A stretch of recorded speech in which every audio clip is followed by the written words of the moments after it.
Kalau orang ditanya, sholat 5 waktu hukumnya apa?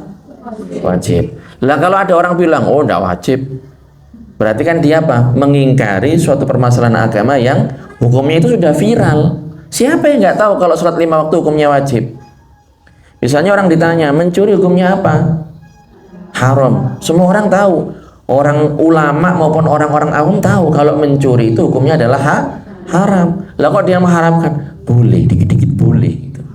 Nah, ini tidak boleh. Ini berarti mendustakan syariat. Nah ini orang ini, ya mungkin dia bercanda ataupun serius, dia terjatuh kepada kekufuran.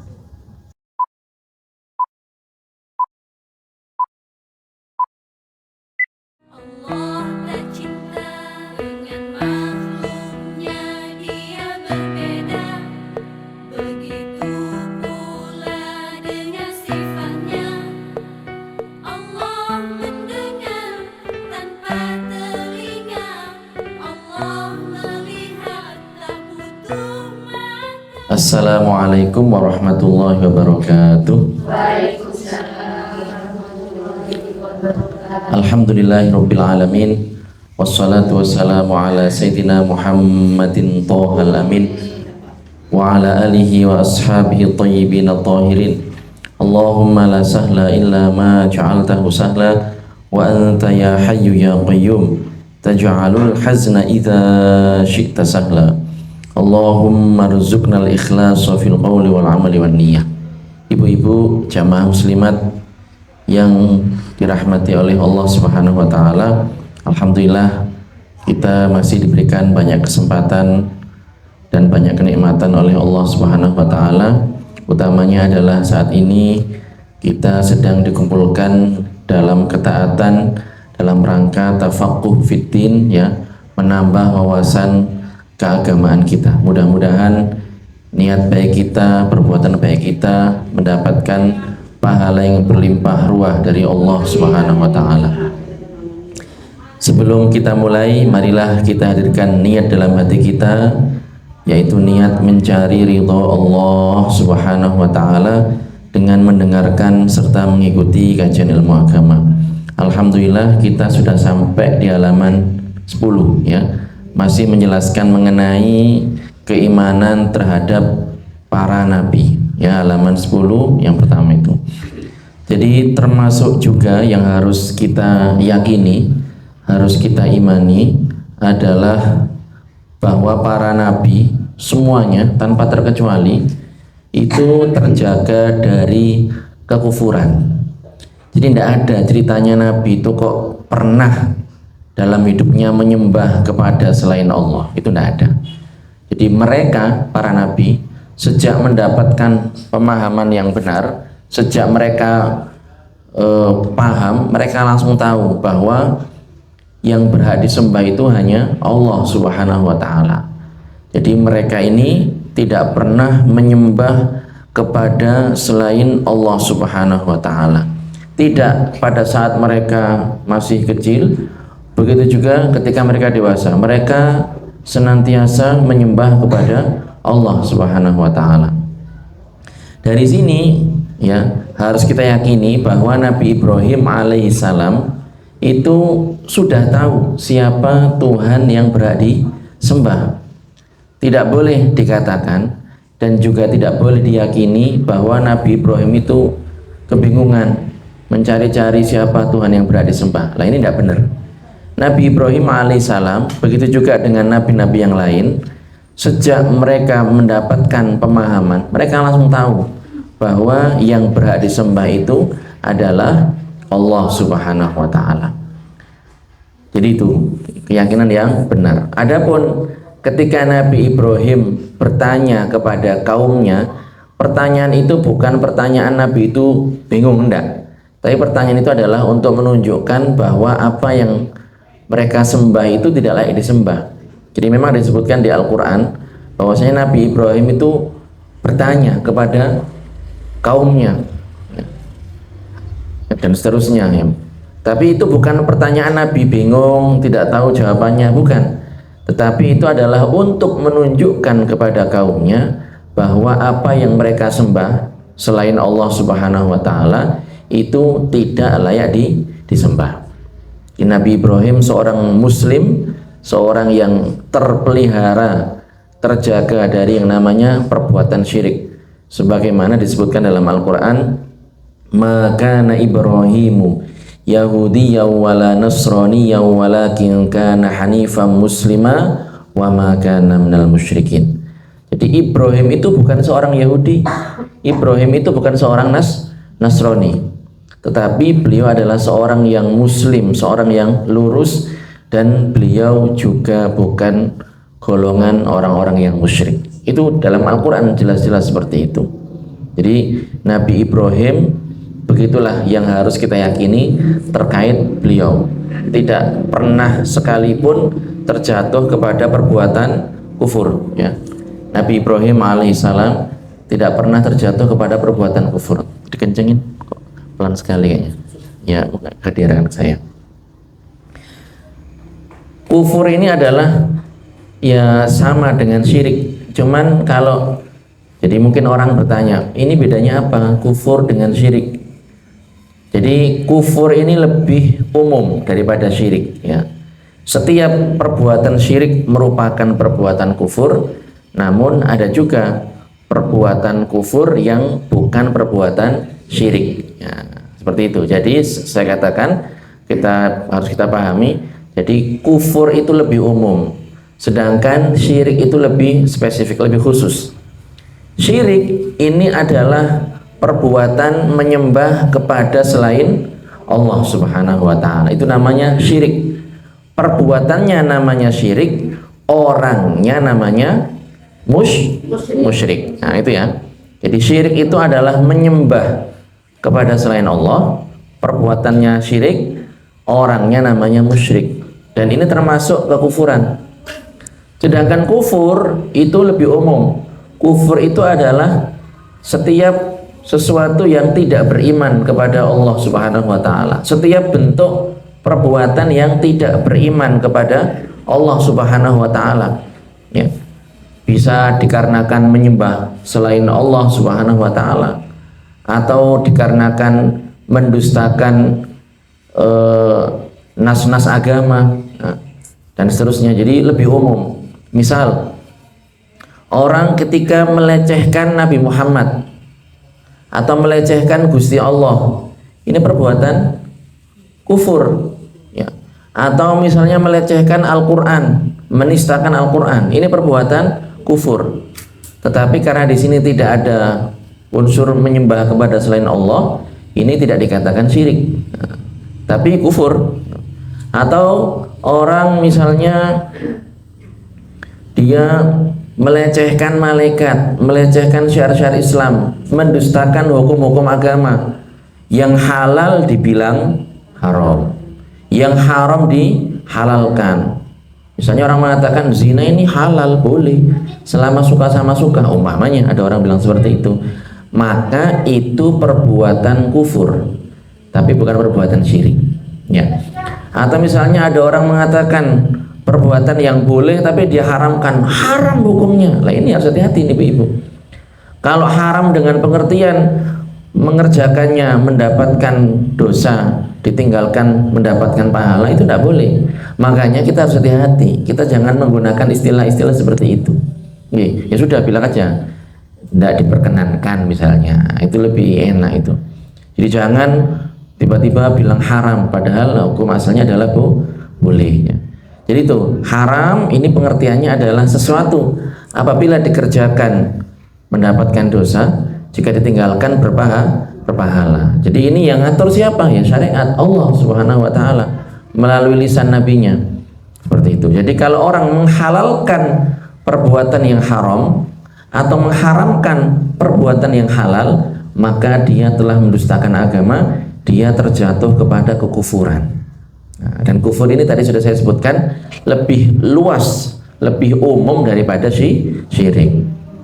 Para nabi, para rasul, tidak ada seorang pun di antara mereka dalam masa hidupnya, ya pas masih kecil ataupun sudah dewasa, tidak ada seorang pun di antara mereka yang terjatuh kepada perbuatan kufur maupun syirik, ya. Kemudian mereka ini juga terjaga, para nabi ya, terpelihara dari perbuatan dosa besar. Ya, para nabi dan para rasul ini terjaga dan terpelihara dari perbuatan dosa besar. Dosa besar tuh apa? Emang dosa ada ukurannya, Ustaz? Iya, ada. Jadi ada dosa kecil, ya, monggo pinara. Ada dosa kecil, ada dosa besar. Jadi dosa kecil ini adalah dosa-dosa yang orang itu akan diampuni oleh Allah Subhanahu wa taala. Dengan dia wudu, dosanya diampuni oleh Allah Subhanahu wa taala. Insya Allah akan diampuni oleh Allah Subhanahu wa taala. Itu dosa-dosa kecil, orang wudu ya.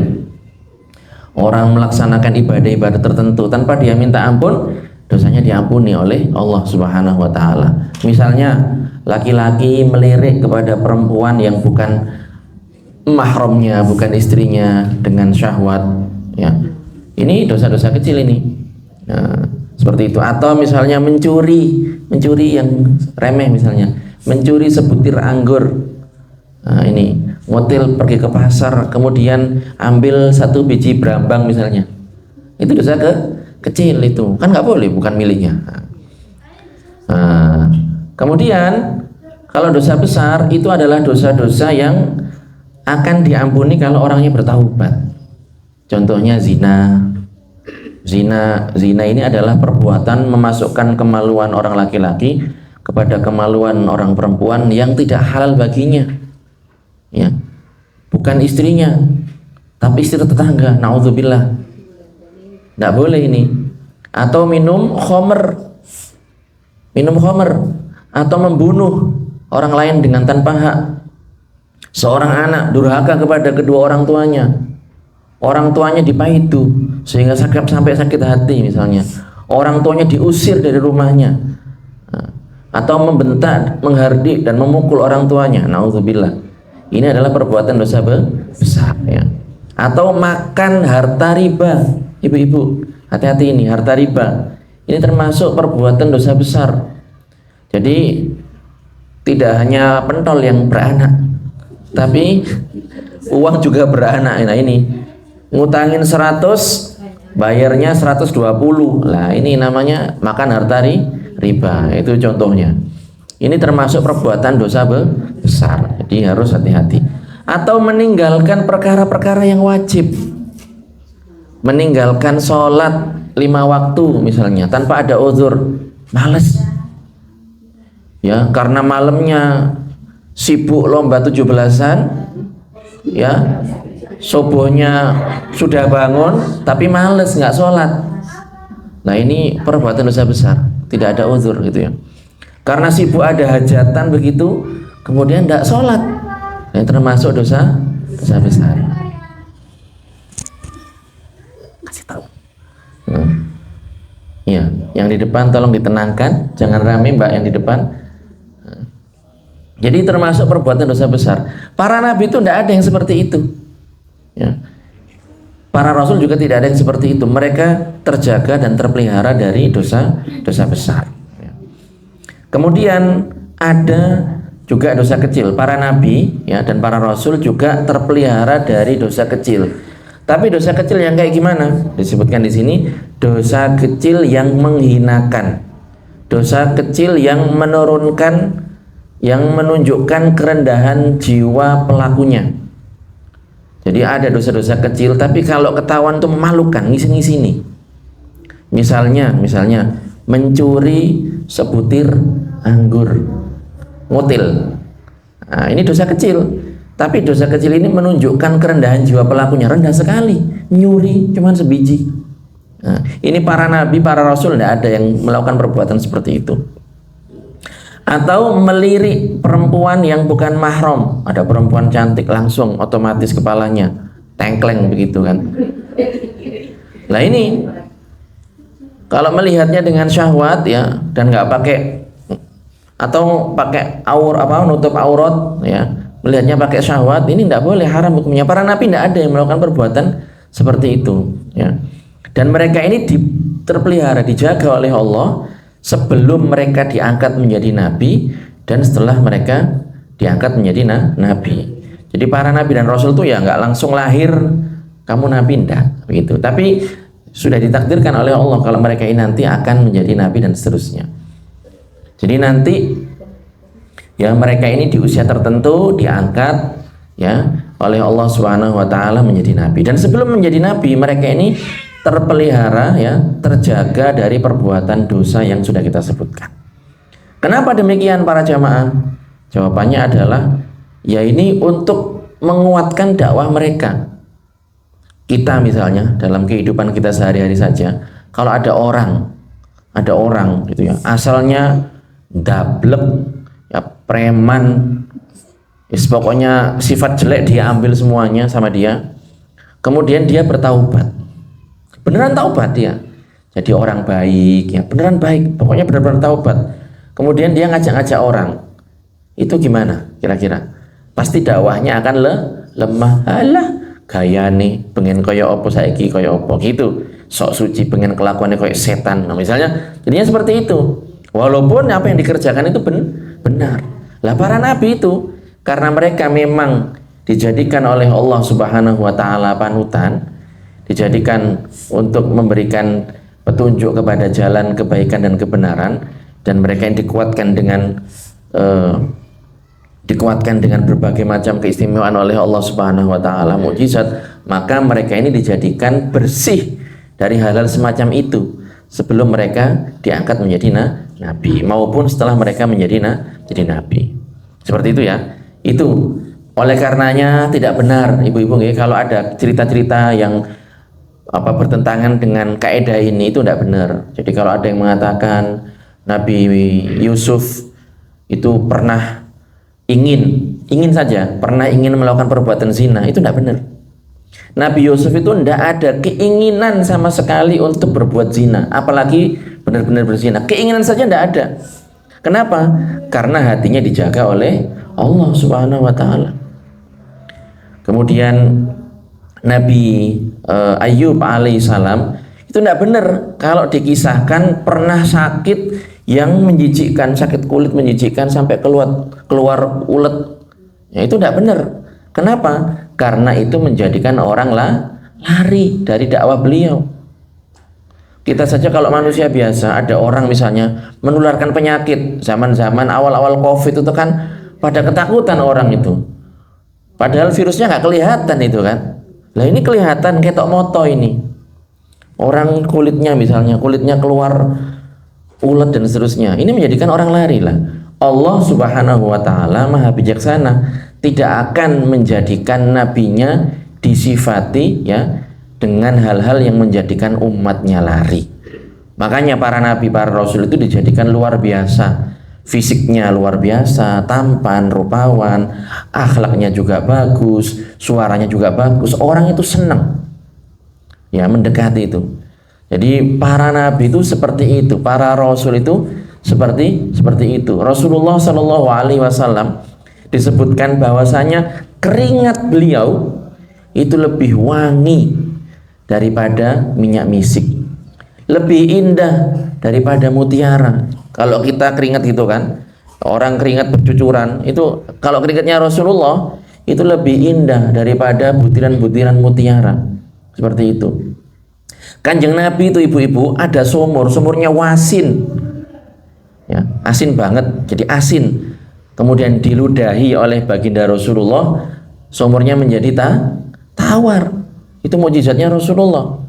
Berkahnya ludahnya baginda Rasulullah. Lah kalau kita ngeludah, apalagi kalau bangun tidur ya, manis asam asin gitu ya, rame rasanya. Itu kita. Tapi kalau Rasulullah nggak seperti itu. Jadi beliau ini ya diberikan banyak keistimewaan. Begitu juga dengan para nabi yang lain. Seperti itu. Jadi itu tentang para nabi dan para rasul. Jadi kesimpulannya adalah hal-hal yang menunjukkan ya yang tidak layak bagi mereka itu harus kita jauhkan, tidak boleh kita yakini. Sakit yang menjijikkan ini tidak benar kalau ada nabi yang dikatakan seperti itu. Atau nabi kok doyan perempuan, tidak benar. Rasulullah Shallallahu Alaihi Wasallam walaupun ya jumlah istrinya itu banyak, Rasul itu enggak nggak maniak perempuan, nggak apa namanya, bukan orang yang gila perempuan, bukan. Di Rasulullah Shallallahu Alaihi Wasallam, beliau itu ketika awal kali menikah, menikahnya dengan siapa?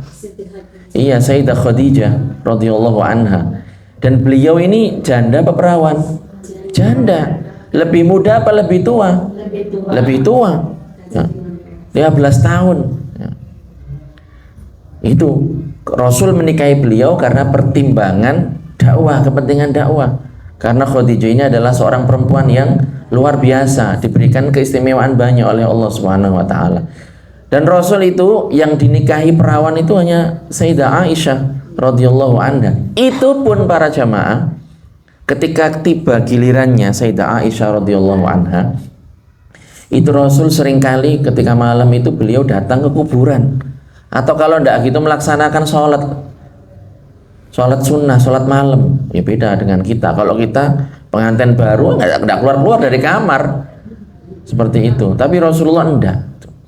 Bahkan Rasulullah dalam salah satu riwayat itu disebutkan beliau itu pernah ditawari oleh seorang ibu. Jadi ada ibu begitu punya anak perempuan cantik, sehat, buger, datang kepada baginda Rasulullah, Kanjeng Nabi, saya punya putri, monggo panjenengan jadikan istri. Ini anak saya ini sehat, cantik, nggak pernah sakit. Disebutkan di riwayat seperti itu. Apa kata Rasulullah? Beliau mengatakan, la hajatali fiha. Saya tidak butuh, terima kasih Bu, saya tidak butuh. Jadi Rasul itu bukan orang yang gila perempuan, ya. Rasul ini adalah orang yang sangat takut kepada Allah. Ketika beliau menikah dengan beberapa perempuan, itu adalah untuk kemaslahatan dakwah. Dan yang dinikahi ini adalah dari beberapa kabilah, dari beberapa suku. Kenapa? Supaya apa? Supaya Islam itu lebih menyebar ke banyak suku melalui jalur perempuan, seperti itu. Jadi itu ya baginda Rasulullah Shallallahu Alaihi Wasallam. Kemudian ibu-ibu, ini penting sekali juga, agama mereka semuanya adalah agama Islam. Dari Nabi Adam alaihissalam sampai Nabi yang terakhir Nabi Muhammad Shallallahu Alaihi Wasallam, semuanya beragama Islam. Nabi Musa, Nabi Isa, Nabi Yusuf, ya, Nabi Ibrahim, itu semuanya beragama Islam. Tidak ada seorang pun dari kalangan Nabi dan Rasul yang tidak beragama Islam. Semuanya beragama Islam, ya. Mereka semuanya mengajak untuk menyembah kepada Allah Subhanahu wa taala. Ya. Cuman yang beda adalah sebagian syariatnya. Syariat mungkin tata cara ibadahnya ada yang beda. Kemarin sudah kita kasih contoh masalah pernikahan begitu, masalah jumlah zakat dan seterusnya, masalah cara mensucikan pakaian dan seterusnya, itu ada yang beda. Ya, tapi harus kita yakini semuanya beragama Islam, mengajak hanya menyembah kepada Allah Subhanahu wa taala. Jadi tidak benar kalau ada yang menyebutkan agama langit itu ada 3, agama Yahudi, agama Nasrani. Tidak benar. Nabi Musa bukan seorang Yahudi. Yahudi itu adalah sebutan untuk pengikut Nabi Musa. Awalnya sebutan untuk pengikut mereka. Kemudian mereka ini menyimpang, menyeleweng, akhirnya punya keyakinan tersendiri, ajaran tersendiri, sehingga disebut sebagai agama. Tapi kalau Nabi Musanya seorang Muslim, pengikut-pengikutnya yang di awal seorang Muslim. Nabi Isa juga seperti itu. Tidak boleh kita yakini beliau seorang Nasrani, seorang Kristen. Enggak. Beliau ini seorang Muslim, pengikutnya seorang Muslim, orang-orang Muslim, orang-orang Islam, ya. Nasrani itu adalah sebutan untuk pengikutnya. Di awal-awal mereka sesuai dengan yang diajarkan oleh Nabi Isa, kemudian menyimpang dan seterusnya, kemudian disebut dengan agama, istilah agama Nasrani. Nabi Ibrahim juga seperti itu, beliau seorang Muslim, ya. Dan Nabi yang pertama adalah Nabi Adam alaihissalam. Nabi Adam alaihissalam, Nabi sekaligus manusia yang pertama yang diciptakan oleh Allah Subhanahu wa taala. Diciptakan dan beliau ditempatkan di surga. Kemudian beliau sendirian, nggak ada pasangannya, melihat ciptaan Allah yang lain kok berpasang-pasangan. Akhirnya dari tulang rusuknya diciptakanlah ibunda Hawa, ya, radhiyallahu anha. Kemudian karena mereka melakukan kesalahan, memakan buah yang terlarang, Ya, ini termasuk juga contoh dosa kecil. Jadi Allah Subhanahu wa taala menghalalkan kepada mereka berdua, Nabi Adam dan Ibunda Hawa, untuk menikmati semua fasilitas yang ada di surga pada saat itu. Nah, ini setan nggak senang gitu kan, goda Nabi Adam alaihissalam melalui istrinya Ibunda Hawa. Gitu. Jadi ini buah ini kalau kamu makan dan seterusnya mendapatkan ini dan itu. Jadi dirayu. Akhirnya mereka ini ya makan buah tersebut, melanggar larangan Allah Subhanahu wa taala. Dan di sini perlu diperhatikan ibu-ibu. Kita ketika menceritakan tentang para nabi itu bahasanya juga harus ditata.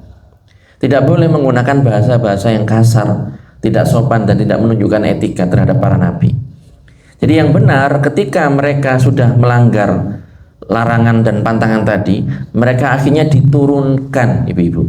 Diturunkan ya oleh Allah Subhanahu wa taala, diturunkan ke bumi. Bahasanya benar seperti itu, diturunkan dari surga ke bumi. Kemarin kita sudah sebutkan nih, surga letaknya di mana? Di atas langit ketujuh. Diturunkan mereka. Sebagian orang ini kasar sekali bahasanya, mengatakan bahwa Nabi Adam itu diusir. Nah, ini tidak benar. Diusir ini tidak menunjukkan hal yang terhormat. Tapi Nabi Adam alaihissalam ini yang benar diturunkan. Diturunkan ke bumi. Apakah satu tempat begitu? Enggak. Lain satu tempat, enggak, ini diturunkan di bumi di dua tempat yang berbeda.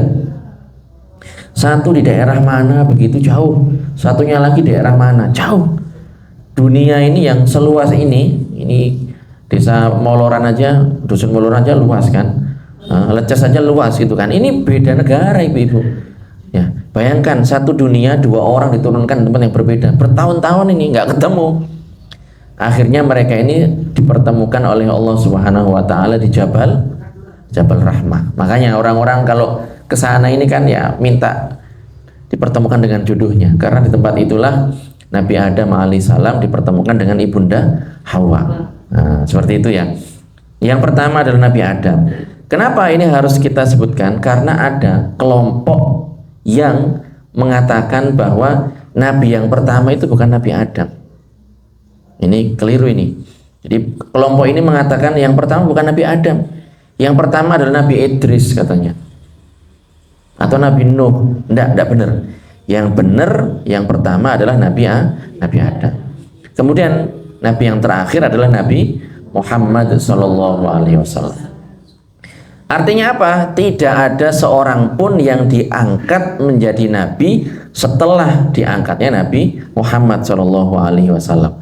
Dengan diangkatnya Nabi Muhammad, maka pintu kenabian ini sudah tertutup. Tidak ada seorang pun yang diangkat lagi menjadi nabi. Itu maksudnya. Namun tentu saja ada nabi yang masih hidup. Ya, ada beberapa nabi itu yang dijadikan hidup sampai sekarang. Nabi Isa alaihissalam itu dijadikan hidup. Nabi Isa pada saat mau disalib, itu mau dibunuh oleh orang-orang pada masa itu diangkat naik ke langit sana. Masih hidup sampai sekarang, dan nanti beliau pada hari kiamat akan turun ya. Itu Nabi Isa alaihissalam. Kemudian juga Nabi Khodir alaihissalam. Nabi Khodir. Orang-orang bilangnya Nabi Khidir. Itu Khodir, bahasa Arabnya benar Nabi Khodir. Nabi Khodir ini ya, para ulama sebagian menyebutkan bahwa sampai sekarang beliau masih hidup, seperti itu. Nah, tapi mereka berdua ini diangkatnya adalah sebelum Nabi Muhammad SAW. Diangkatnya sebelum, tapi meninggalnya duluan Nabi Muhammad SAW. Oleh karenanya kalau zaman sekarang ada orang misalnya orang Madura kok ngaku jadi nabi, atau orang Jawa kok ngaku jadi nabi, atau orang manapun ngaku jadi nabi, berarti orang itu adalah dusta, bohong. Karena Nabi Muhammad SAW mengatakan wa khutima biyan nabiyun, para nabi itu ditutup dengan aku, dengan diriku. Jadi tidak ada nabi yang diangkat setelah aku. Itu kata baginda Rasulullah SAW. Kalau ada orang membenarkan nabi-nabi yang sekarang ngaku jadi nabi palsu ya, berarti dia telah mendustakan Nabi Muhammad SAW. Jadi itu ibu-ibu ya, termasuk kandungan syahadat yang kedua. Kemudian pasal berikutnya ini silakan lihat di buku. Di sini disebutkan bahwa kewajiban yang paling utama adalah beriman kepada Allah Subhanahu wa taala. Jadi iman ini yang paling penting. Orang itu kalau beriman, iman kepada Allah, iman kepada Rasulnya, modal iman saja ya. Dengan modal ini orang akan mendapatkan tiket masuk ke dalam surga. Jadi dia akan mendapatkan keistimewaan untuk masuk ke dalam surga. Jadi itu semua orang yang beriman itu pasti akan masuk surga. Orang Islam maksudnya, Islam beriman, meyakini bahwa yang berhak disembah itu hanya Allah. Allah tidak serupa dengan makhluknya, tidak sama dengan makhluknya, dengan keyakinan yang benar, keyakinan Ahlus Sunnah wal Jamaah, ya, itu akan masuk surga. Cuman ya itu dilihat kalau dia pelaku dosa besar, mati belum sempat bertaubat, kan kemarin sudah saya sebutkan. Ini tergantung kehendak Allah. Kalau diampuni berarti masuk surga. Kalau nggak diampuni transit dulu ke neraka. Tapi nanti setelahnya, setelah mampir di neraka, dia akan dikeluarkan dari neraka dan akan masuk ke dalam surga. Ujung-ujungnya di surga. Orang beriman itu seperti itu. Kenapa? Karena dalam hadis disebutkan yakhruju minan nar man qala la ilaha illallah wa fi qalbihi waznu dzarratin min iman. Akan keluar dari neraka orang-orang yang mengatakan dan meyakini la ilaha illallah dan terdapat seukuran dzarrah keimanan dalam hatinya. Artinya apa ibu-ibu dari hadis ini? Kita bisa mengambil banyak pelajaran. Di antaranya adalah bahwa semua orang yang beriman itu pasti akan masuk surga. Itu satu. Yang kedua adalah akan ada, pasti ada orang-orang yang beriman itu yang masuk neraka. Nah itu. Tapi intinya itu tadi, kita akan, orang yang beriman ini akan masuk ke dalam surga. Adapun orang yang tidak beriman, orang-orang yang kafir, sebaik apapun dia di pandangan, di hadapan manusia, maka dia tidak akan masuk surga. Timbangan kebaikannya itu 0, kosong, seperti itu. Jadi makanya ini yang kita jaga. Bagaimana sih menjaga keimanan? Ya, bagaimana beriman yang benar kepada Allah dan Rasulnya? Ini kita harus jaga. Ya, karena kewajiban yang paling utama adalah iman, maka dosa yang paling besar adalah lawannya iman, yaitu kufur. Jadi makanya orang itu sesumpek apapun, sesusah dan sesedih apapun, jangan sampai dia kufur kepada Allah. Jangan sampai dia melakukan kekufuran kepada Allah, melakukan kemurtatan, ya. Seperti itu. Dan kufur ini banyak macamnya. Ada kufur berupa murtad, orangnya namanya murtad, perbuatannya namanya riddah, keluar dari agama Islam dengan perkataan, dengan keyakinan atau dengan perbuatan. Ada kufur yang namanya ta'til, orang-orang ateis, orang-orang yang meyakini alam semesta ini ada dengan sendirinya, tidak ada Tuhan. Ya, alam semesta ini yang muncul begitu saja, tidak ada yang menciptakan. Ini orang-orang ateis ini juga termasuk kekufuran, ya. Dan ini tadi yang saya sebutkan tadi, ada kufur yang namanya riddah. Riddah ini ibu-ibu adalah keluar dari agama Islam. Keluar dari agama Islam itu bukan hanya orang misalnya asalnya di KTP-nya Islam, kemudian ke Dukcapil merubah, saya ikut suami saya ikut istri saya, atau saya dilamar ikut agama calon. Nah ini bukan hanya itu ya, tapi bukan hanya itu. Ada perbuatan-perbuatan atau perkataan-perkataan atau keyakinan-keyakinan, jika dikerjakan oleh seseorang, orang itu dihukumi keluar dari agama Islam, dikatakan dia murtad walaupun di KTP-nya masih Islam, walaupun dia menganggap dirinya adalah seorang muslim, ya. Perbuatan itu namanya riddah. Makanya di sini kita sebutkan riddah itu terbagi menjadi 3 macam. Ada keyakinan, ada perkataan, dan ada perbuatan, ya. Setiap bagian ini punya cabang. Kita mulai dulu dari bagian yang pertama, kufur keyakinan. Contohnya adalah ragu-ragu terhadap Allah Subhanahu wa ta'ala. Orang misalnya, ini contoh ya, dia dicoba dengan banyak cobaan, usaha kok gagal terus, hidupnya kok nggak pernah ada seneng-senengnya, kok sedih, musibah, ujian, cobaan. Padahal dia ini menurut dia, versi dia sudah beribadah, sudah, kemudian dia akhirnya ngerentek dalam hatinya misalnya, ini Tuhan ini ada apa enggak sih? Nah, misalnya, ini berarti dia ragu akan adanya Allah. Ini adalah kufur keyakinan, tidak boleh, naudzubillah. Atau ragu dengan keadilan Allah. Kok saya sholat dari dulu kok? Iya, nah ini hati-hati nih ya, tidak boleh. Ya, tidak boleh ini. Ya. Jadi ragu terhadap Allah. Allah itu ada apa enggak? Allah itu maha kuasa apa enggak? Allah itu maha adil apa enggak? Ini tidak boleh. Ini semuanya adalah kufur keyakinan. Nggak diucapkan, nggak dikerjakan, tapi dalam hati. Orang kalau hatinya seperti itu ya, sampai benar-benar berubah posisi hatinya dan seterusnya, ini terjatuh kepada kufur keyakinan. Atau kufur ragu terhadap Rasulullah. Rasul itu jujur apa enggak ya? Rasul itu benar-benar membawa agama apa enggak? Nah, ini juga termasuk kufur keyakinan. Atau ragu terhadap Al-Qur'an. Al-Qur'an ini benar apa enggak isinya ini? Nah, ini juga termasuk kufur keyakinan. Kemudian meniadakan salah satu sifat Allah yang wajib baginya secara ijma. Kita tahu bahwasanya Allah itu maha kuasa, maha berkehendak, maha mendengar, maha melihat, ya, maha bijaksana, ya, kemudian maha melihat. Lah kok orang kok mengatakan Allah itu tidak maha melihat, misalnya meyakini seperti itu, maka berarti dia telah menghilangkan salah satu sifat yang wajib bagi Allah Subhanahu wa taala. Tidak boleh. Iya, dosa besar dan kufur ini dosa yang paling besar malahan. Seperti itu. Jadi meniadakan salah satu sifat Allah Subhanahu wa taala atau meyakini hal-hal yang tidak layak bagi Allah.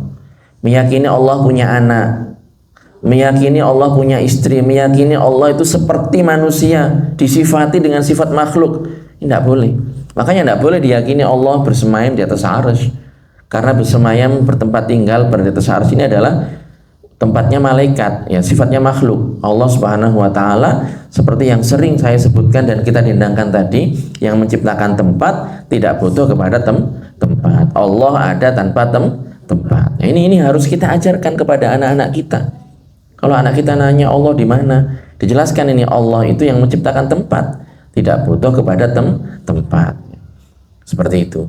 Kemudian masih contoh kufur keyakinan diantaranya adalah menisbatkan, paragraf terakhir di halaman 10, menisbatkan sesuatu yang Allah maha suci darinya.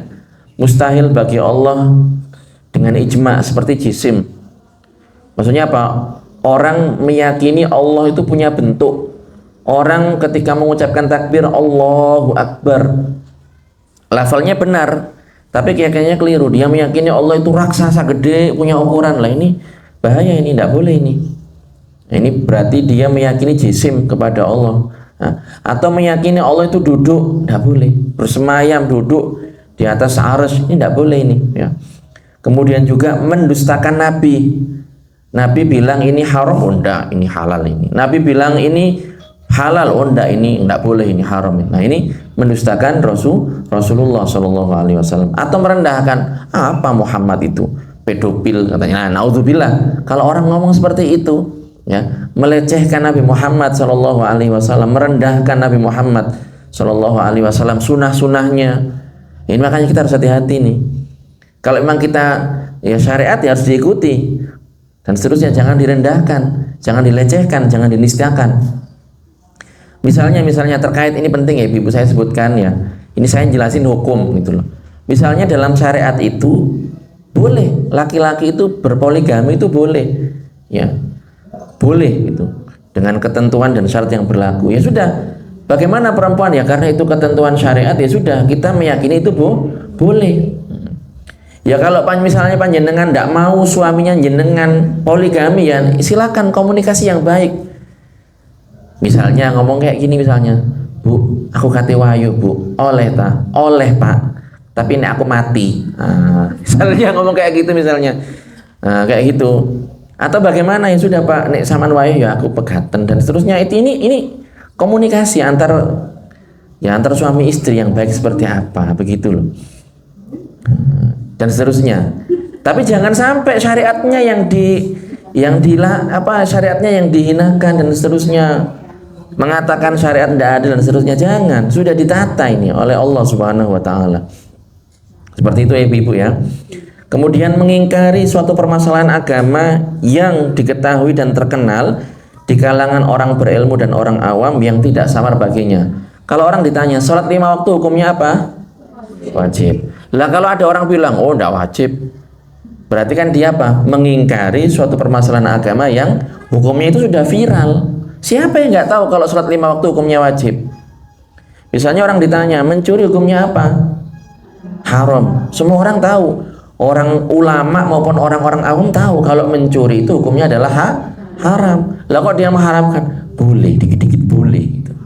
Nah, ini tidak boleh. Ini berarti mendustakan syariat. Nah, ini orang ini, ya mungkin dia bercanda ataupun serius, dia terjatuh kepada kekufuran.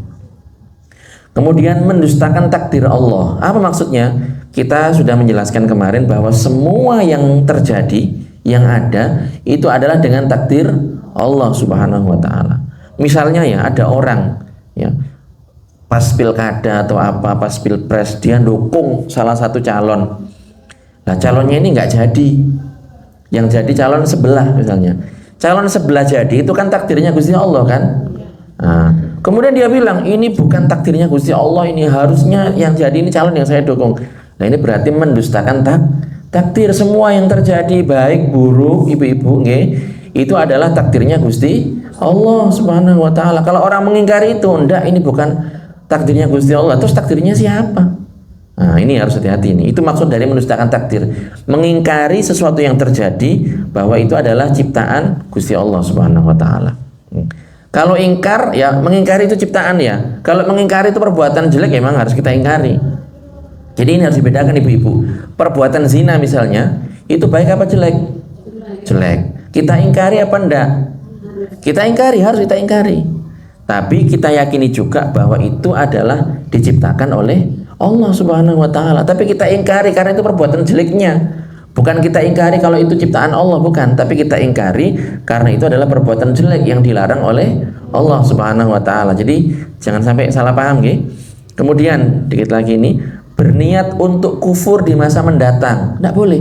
Orang itu kalau sudah Islam itu harus tetap dalam keislamannya. Tidak boleh. Misalnya dia punya rencana, coba sih aku tak jadi wong Hindu ya apa rasane. Tidak boleh.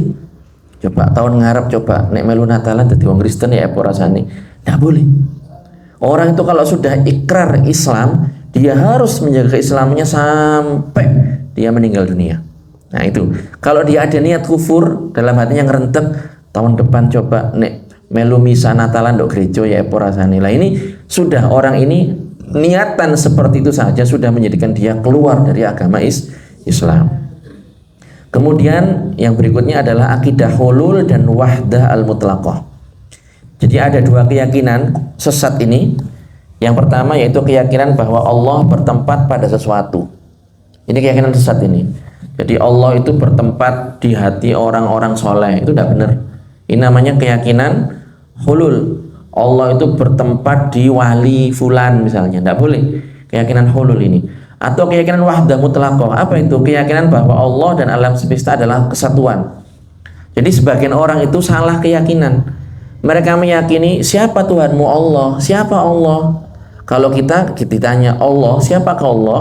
Jawaban kita adalah Allah adalah zat yang wajib disembah, yang tidak serupa dengan makhluknya, yang menciptakan segala-galanya, itu yang tidak bisa dibayangkan. Itu yang benar seperti itu. Tapi ada sebagian orang punya keyakinan sesat, menyimpang. Mereka mengatakan Allah itu adalah ya ini alam semesta ini, sistem ini. Ini namanya keyakinan wahdah mutlaqah ya. Ya, ini meyakini bahwasanya alam semesta sistem ini adalah Gusti Allah. Ini salah juga, bukan itu yang dimaksud. Jadi itu ibu-ibu ya, contoh-contoh kufur keyakinan. Jadi orang kalau meyakini itu dia terjatuh kepada kufuran, harus bertaubat. Bertaubatnya adalah dengan mengucapkan 2 kalimat syahadat, niat kembali masuk Islam. Bukan dengan istighfar. Kalau istighfar malah tambah dosanya. Kenapa? Karena Allah tidak mengampuni orang murtad dengan istighfar, tapi dengan kembali ke dalam agama Islam mengucapkan 2 kalimat syahadat. Masih ada 2 macam kekufuran, kufur perbuatan dan kufur perkataan, insya Allah ini akan kita bahas pada pertemuan berikutnya. Mudah-mudahan bermanfaat. Wallahu subhanahu wa ta'ala a'lam wa ahkam. Ayo ke